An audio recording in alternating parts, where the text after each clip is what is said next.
Hello friends, कैसे हैं आप सभी। मैं आशा करता हूँ हम सभी खुश होंगे एवं स्वस्थ होंगे। आपका स्वागत है हमारे यूट्यूब चैनल द नॉलेज पर। आज हम फिर से हाजिर हैं हिंदी व्याकरण की अगली क्लास लेकर के। और आज हिंदी व्याकरण का अगला टॉपिक विशेषण लेकर के आए हैं। आज इसका पार्ट फर्स्ट है, तो बिना देर किए चलिए स्टार्ट करते हैं। आज का पहला प्रश्न, कौन सा विकारी है। तृतीय श्रेणी शिक्षक भर्ती 2012 में आया क्वेश्चन है। ऑप्शन नंबर 1 है क्रिया विशेषण, ऑप्शन नंबर 2 है विशेषण, ऑप्शन नंबर 3 है संबंध बोधक, ऑप्शन नंबर 4 है समुच्चय बोधक। तो इसका राइट आंसर होगा ऑप्शन नंबर 2 विशेषण, ये विकारी है। चलिए चलते हैं नेक्स्ट क्वेश्चन पे। देखिए विशेषण क्या होता है। हिंदी में संज्ञा, विशेषण, क्रिया तथा सर्वनाम ये 4 विकारी कहलाते हैं तथा क्रिया विशेषण, संबंध बोधक, समुच्चय बोधक, विस्मयादि बोधक तथा निपात ये 5 अविकारी या अव्यय कहलाते हैं। विकारी वह होते हैं जिनमें लिंग वचन काल कारक के आधार पर परिवर्तन होता है, बदलाव होता है, वे विकारी होते हैं। और जिनमें लिंग वचन काल कारक के आधार पर कोई परिवर्तन नहीं होता, वो अविकारी या अव्यय शब्द होते हैं। संज्ञा और सर्वनाम की विशेषता प्रकट करने वाले शब्दों को विशेषण कहते हैं। देखिए प्रश्न संख्या 2, व्याकरण की दृष्टि से कौन सा कथन गलत है। ये हेडमास्टर 2021 के एग्जाम में आया हुआ क्वेश्चन है। ऑप्शन नंबर 1 है संज्ञा, सर्वनाम और क्रिया विकारी शब्द हैं। ऑप्शन नंबर 2 है विशेषण और क्रिया विशेषण अविकारी शब्द हैं। ऑप्शन नंबर 3 है अविकारी शब्दों को अव्यय भी कहते हैं। ऑप्शन नंबर 4 है क्रिया के प्रमुख रूप से 2 भेद माने गए हैं, सकर्मक और अकर्मक। तो इसका राइट आंसर होगा ऑप्शन नंबर 2, विशेषण और क्रिया विशेषण अविकारी शब्द होते हैं। ये गलत कथन है क्योंकि विशेषण विकारी शब्द है, ओके, और क्रिया विशेषण अविकारी। चलिए चलते हैं नेक्स्ट क्वेश्चन पे। जिस विकारी शब्द से संज्ञा की व्याप्ति मर्यादित होती है उसे कहते हैं। ये पटवार मुख्य परीक्षा 2016 second grade Sanskrit education Hindi के पेपर में 2023 में आया हुआ क्वेश्चन है। ऑप्शन नंबर 1 है विशेषण, ऑप्शन नंबर 2 है सर्वनाम, ऑप्शन नंबर 3 है कारक और ऑप्शन नंबर 4 है क्रिया। तो इसका राइट आंसर होगा ऑप्शन नंबर 1 विशेषण। तो विकारी शब्द से संज्ञा की व्याप्ति मर्यादित होती है, वे विशेषण होते हैं। चलिए चलते हैं नेक्स्ट क्वेश्चन पे। विशेषण की सही परिभाषा है। ये हाईकोर्ट एलडीसी 2017 के एग्जाम में आया क्वेश्चन है। तृतीय श्रेणी शिक्षक भर्ती परीक्षा 2013 में भी आया हुआ है। ऑप्शन नंबर 1 है सर्वनाम की विशेषता बताने वाले शब्द, ऑप्शन नंबर 2 है संज्ञा व सर्वनाम की विशेषता बताने वाला शब्द, ऑप्शन नंबर 3 है संज्ञा के स्थान पर प्रयुक्त होने वाला शब्द, ऑप्शन नंबर 4 है क्रिया की विशेषता बताने वाला शब्द। तो इसका राइट आंसर होगा ऑप्शन नंबर 2, संज्ञा व सर्वनाम की विशेषता बताने वाला शब्द। चलिए चलते हैं नेक्स्ट क्वेश्चन पे। मदन काली पतलून पहनकर खेलने आया, इसमें विशेषण है। ये आरटेट द्वितीय स्तर 2011 में आया क्वेश्चन है। ऑप्शन नंबर 1 है काली, ऑप्शन नंबर 2 है पतलून, ऑप्शन नंबर 3 है मदन और ऑप्शन नंबर 4 है खेलने। तो इसका राइट आंसर होगा ऑप्शन नंबर 1। इस वाक्य में काली शब्द विशेषण है। चलिए चलते हैं नेक्स्ट क्वेश्चन पे।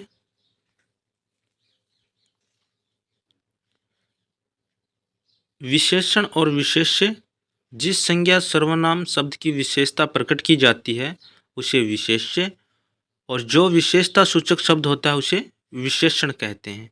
ये विशेषण और विशेष्य में अंतर है। विशेषण प्राय विशेष्य से पहले आता है। एग्जाम्पल के लिए मदन काली पतलून पहनकर खेलने आया, इस वाक्य में पतलून विशेष्य अर्थात पतलून गुण बताया गया है तथा काली विशेषता सूचक शब्द है यानी कि विशेषण है। चलिए चलते हैं नेक्स्ट क्वेश्चन पे। जिस संज्ञा या सर्वनाम की विशेषता बताई जाए वह कहलाता है। ये सेट 2024 के 12th लेवल वाले पेपर में आया क्वेश्चन है और यह तृतीय श्रेणी शिक्षक भर्ती परीक्षा 2013 में भी आया हुआ क्वेश्चन है। ऑप्शन नंबर 1 है विशेषण, ऑप्शन नंबर 2 है विशेष्य, ऑप्शन नंबर 3 है क्रिया विशेषण, ऑप्शन नंबर 4 है सार्वनामिक विशेषण। तो इसका राइट आंसर होगा ऑप्शन नंबर 2 विशेष्य। चलिए चलते हैं नेक्स्ट क्वेश्चन पे। मैं आशा करता हूँ आपको हमारी क्लास अच्छी लग रही होगी। अगर अच्छी लग रही है तो अपने दोस्तों से शेयर कीजिए, कमेंट कीजिए और वीडियो को लाइक कीजिए। अगर चैनल को सब्सक्राइब नहीं कर रखा तो सब्सक्राइब कीजिए, जिससे आपको आने वाले वीडियो के नोटिफिकेशन मिलते रहेंगे। देखिए प्रश्न संख्या 7। प्रभा एक सुशील कन्या है, वाक्य में विशेष्य है। ये 3rd ग्रेड हिंदी के एग्जाम में 2023 में आया क्वेश्चन है। ऑप्शन नंबर 1 है सुशील, ऑप्शन नंबर 2 है प्रभा, ऑप्शन नंबर 3 है कन्या और ऑप्शन नंबर 4 है एक। तो इसका राइट आंसर होगा ऑप्शन नंबर 3 कन्या, इसमें विशेष्य है। चलिए चलते हैं नेक्स्ट क्वेश्चन पे। प्रविशेषण बताते हैं। ये ग्राम सेवक परीक्षा 2010 में आया क्वेश्चन है। ऑप्शन नंबर 1 है विशेषण का भेद, ऑप्शन नंबर 2 है विशेषणों का भाव, ऑप्शन नंबर 3 है विशेषणों की विशेषता, ऑप्शन नंबर 4 है विशेषणों का गुण। तो इसका राइट आंसर होगा ऑप्शन नंबर 3 विशेषणों की विशेषता बताने वाले शब्दों को प्रविशेषण कहते हैं। चलिए चलते हैं नेक्स्ट क्वेश्चन पे।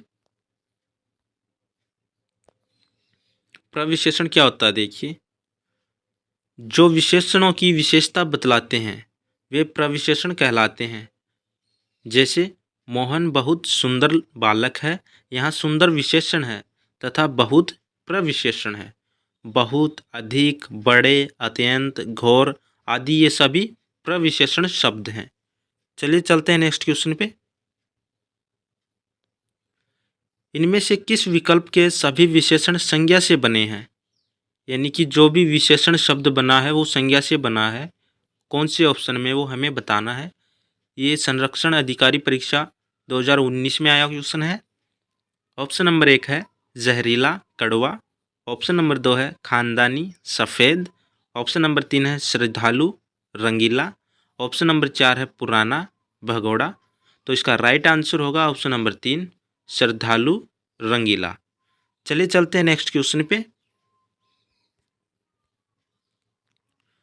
कौन सा विशेषण नहीं है? ये JLO 2019 के एग्जाम में आया क्वेश्चन है। ऑप्शन नंबर 1 है इकहरा, ऑप्शन नंबर 2 है प्राथमिकता, ऑप्शन नंबर 3 है सुवासित, ऑप्शन नंबर 4 है साप्ताहिक। तो कौन सा इसमें विशेषण नहीं है ये हमें बताना है। तो इसका राइट आंसर होगा ऑप्शन नंबर 2 प्राथमिकता, ये विशेषण नहीं है। चलिए देखते हैं नेक्स्ट क्वेश्चन। संज्ञा से बना विशेषण नहीं है। ये लिपिक परीक्षा 2013 वरिष्ठ अध्यापक संस्कृत शिक्षा 2019 में आया हुआ क्वेश्चन है। ऑप्शन नंबर 1 है आर्थिक, ऑप्शन नंबर 2 है प्राथमिक, ऑप्शन नंबर 3 है सामाजिक और ऑप्शन नंबर 4 है वैज्ञानिक। तो इसका राइट आंसर होगा ऑप्शन नंबर 2 प्राथमिक शब्द संज्ञा से बना हुआ विशेषण नहीं है। चलिए चलते हैं नेक्स्ट क्वेश्चन पे। इनमें से कौन सा शब्द भाववाचक संज्ञा से बना विशेषण नहीं है? ये RPSC जूनियर अकाउंटेंट 2016 के एग्जाम में आया क्वेश्चन है। ऑप्शन नंबर 1 है लोभी, ऑप्शन नंबर 2 है बुद्धिमान, ऑप्शन नंबर 3 है पापी और ऑप्शन नंबर 4 है प्राथमिक। तो इसका राइट आंसर होगा ऑप्शन नंबर 4 प्राथमिक। चलिए चलते हैं नेक्स्ट क्वेश्चन पे।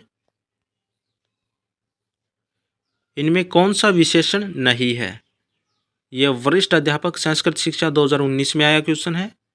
ऑप्शन नंबर 1 है भाईचारा, ऑप्शन नंबर 2 है बेचारा, ऑप्शन नंबर 3 है थकाहारा और ऑप्शन नंबर 4 है बेसहारा। तो इसका राइट आंसर होगा ऑप्शन नंबर 1 भाईचारा। चलिए चलते हैं नेक्स्ट क्वेश्चन पे। पुस्तक से कौन सा विशेषण बनेगा? ये RTET L2 2011 में आया क्वेश्चन है। ऑप्शन नंबर 1 है पुस्तकालय, ऑप्शन नंबर 2 है पुस्तकें, ऑप्शन नंबर 3 है पुस्तकीय, ऑप्शन नंबर 4 है पुस्तकों। तो इसका राइट आंसर होगा ऑप्शन नंबर 3 पुस्तकीय, इसका विशेषण बनेगा। चलिए चलते हैं नेक्स्ट क्वेश्चन पे। देखिए, हिंदी में मूल रूप से विशेषण शब्द बहुत कम है। हिंदी के अंदर मूल रूप से विशेषण शब्द बहुत कम हैं। कुछ मूल विशेषण बुरा, अच्छा, लंबा, छोटा, बड़ा आदि हैं। अधिकांश विशेषण संज्ञा, क्रिया, सर्वनाम या अव्यय से उत्पन्न हुए हैं। इसी कारण उन्हें व्युत्पन्न विशेषण कहा जाता है। व्युत्पन्न विशेषणों का निर्माण संज्ञा, सर्वनाम, क्रिया, अव्यय, उपसर्ग और प्रत्यय लगाने से होता है।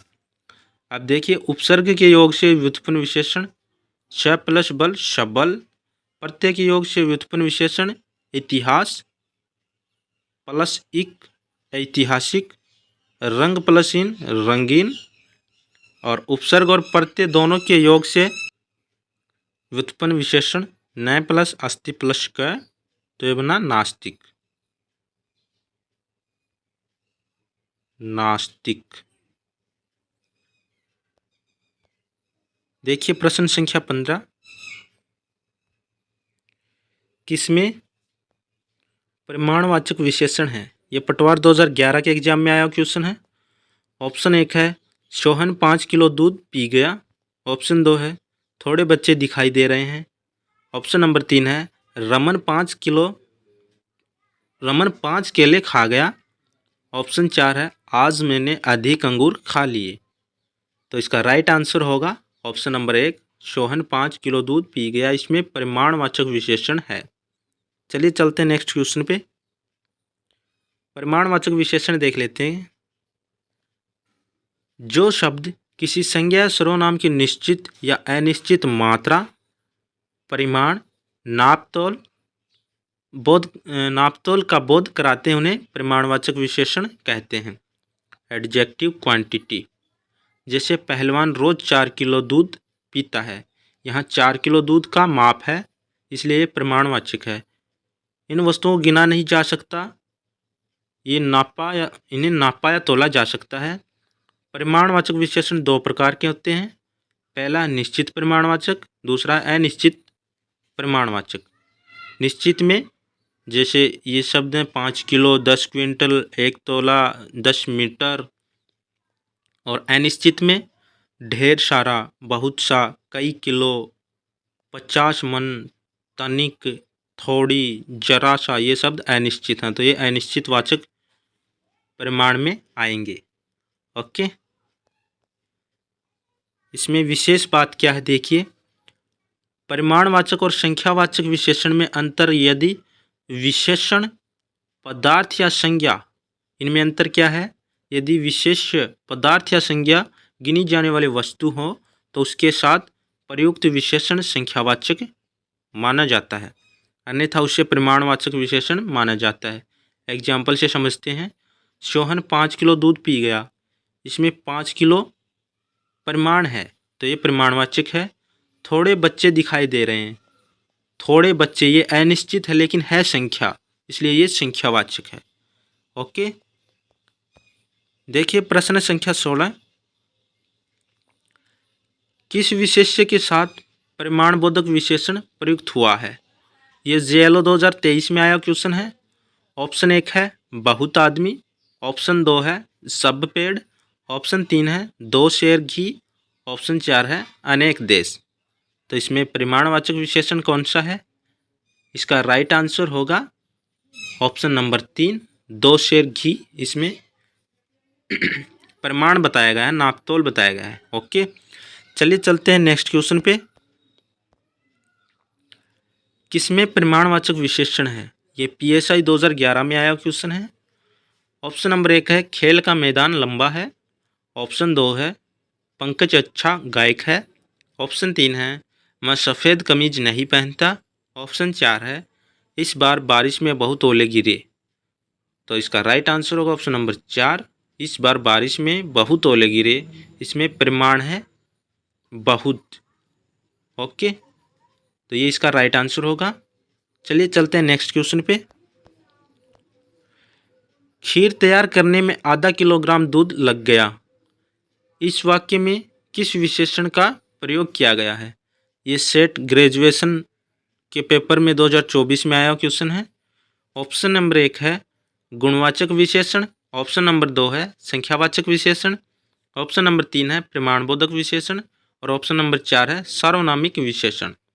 तो इसका राइट आंसर होगा ऑप्शन नंबर 3 प्रमाणबोधक विशेषण। चलिए चलते हैं नेक्स्ट क्वेश्चन पे। किस क्रम में निश्चित प्रमाणवाचक विशेषण है? ये पटवार भर्ती परीक्षा 2011 में आया क्वेश्चन है। ऑप्शन नंबर 1 है 1 एकड़ जमीन में धान की फसल खड़ी है, ऑप्शन नंबर 2 है कुछ आटा और मिलाओ, ऑप्शन नंबर 3 है कोई व्यक्ति आया हुआ है और ऑप्शन नंबर 4 है उस पंखे को साफ करो। तो इसका राइट आंसर होगा ऑप्शन नंबर 1 1 एकड़ जमीन में धान की फसल खड़ी है। इसमें निश्चित परिमाण है 1 एकड़। चलिए चलते हैं नेक्स्ट क्वेश्चन पे। जो पदार्थ या संज्ञा जो गिनी न जाने वाली होती है अर्थात उन्हें गिन नहीं सकते, केवल नाप तोल सकते हैं, वहाँ प्रमाणवाचक विशेषण होता है। एक निश्चित तथा जमीन का माप निश्चित प्रमाणवाचक विशेषण है। गुणवाचक विशेषण क्या होता है देख लेते हैं एक बार। वे शब्द जो किसी संज्ञा या सर्वनाम के गुण दोष, रूप, रंग, आकार, स्वभाव, दशा आदि का बोध कराते हैं उन्हें गुणवाचक विशेषण कहते हैं। ये विशेषण निम्नलिखित हैं। गुण दोष में अच्छा, बुरा, सरल, झूठा, दानी, कपटी, कृपण, ईमानदार आदि शब्द आते हैं। रंग के अंदर काला, पीला, चमकीला, गुलाबी आदि शब्द आते हैं। आकार में छोटा, बड़ा, तिकोना, चौकोर आदि शब्द। और स्वाद में खट्टा, मीठा, मधुर, नमकीन, कसेला आदि शब्द आते हैं। स्पर्श के अंदर कठोर, मुलायम, कोमल, खुरदरा ये गुण हैं। गंध के अंदर खुशबू, खुशबूदार, सुगंधित, सौंधा, गंधहीन। दिशा के अंदर उत्तरी, पूर्वी, पाश्चात्य, पश्चिमोत्तरी। अवस्था में युवा, बूढ़ा, तरुण, प्रौढ़। स्थान में ग्रामीण, देशी, गुजराती। काल में आधुनिक, ताजा, बासी। ओके। किस क्रम में गुणवाचक विशेषण का उदाहरण है? ये पटवार भर्ती परीक्षा 2011 में आया क्वेश्चन है।